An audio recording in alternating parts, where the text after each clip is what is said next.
check it out. I wanted to do a quick video. Talk a little bit about credit cards. Credit cards are fun and useful at times, but they can get you in a lot of trouble. I'm sure a lot of America right now is figuring out that if they don't take care of their credit card debt, it can linger. Well, back when I was a young man, I got a credit card with Citibank Mastercard. Okay, good company at the time. They were doing the right thing. I had made a purchase one time when I got in the Marine Corps. I bought a mountain bike, and the people who sold me the mountain bike sold me a lemon. And when I went to take it back, the people wouldn't take it back. And I thought, crap, I just spent a whole lot of money on this mountain bike, and I got nothing for it. I can't even ride the thing, it falls apart. And I called Citibank and I was telling them my woes, and they said, we'll handle it. And sure enough, they handled it. They got people to take the bike back. Cool. So over the years, I've been a valid customer since '96. This is 2012. Over the years, my interest rate has continued to climb, even though I've not missed a single payment, and I've never paid late. I've often paid the card off because I've worked the balance down and paid it off. And then the balance is paid off, and something will come up that I want that I just ain't got the cash for, and I'll go and I'll use that credit card. Well, since I'm such a valid customer, they decided to raise my interest rate up to 15.9%.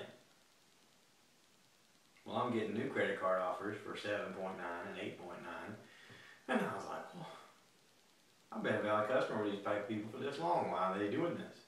So I called them up and I said, hey, this ain't right. And they said, we'll lower it down to 11.9. And I said, that's still not as low as the credit cards that I've got. I got 8.9, I got 7.9. Oh, well, we can do 7.9. I said, look, I'm a valid customer since '96, which means you've got money coming from me all the time. I wanted to make a video because I wanted corporate America to hear this, okay?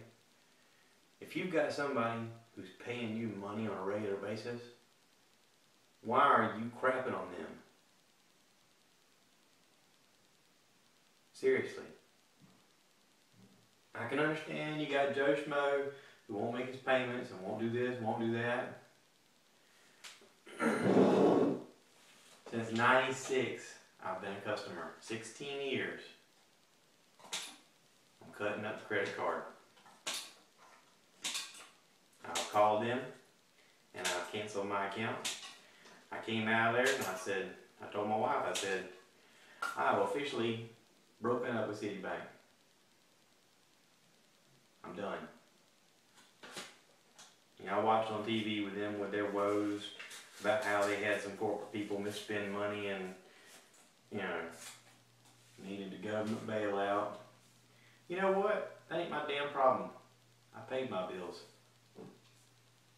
I always pay my bills, which is why other credit card companies have given me credit cards for 7.9 and 6.9 and 8.9, not as an introductory interest rate, but as their standard rate. So, for all you people out there, young people out there getting started with credit cards, just want you to know, loyalty used to mean something, but nowadays, it's all about money. They're using a lower interest rate to get people on, and then they raise the interest rate once they got you. So, to avoid all that, don't have credit card debt. If you have to use a card for emergencies, which is what they're designed for, not for, I gotta have this new toy. If you do have to have credit cards, and you have credit card debt, pay it off as soon as possible. So, keep your eyes open. Those little flyers in the mail, people wanting your business, read the fine print carefully, make sure you don't get into something you can't get out of. But, in the end, business is business. It ain't about loyalty anymore. It ain't about the better product. There is no better product when it comes to credit cards. So, to Citibank, I'm sorry I had to cut up your card, but hey, 15.9 ain't cutting it. I'm somebody who believes in loyalty. So, there you go. Y'all have a good day.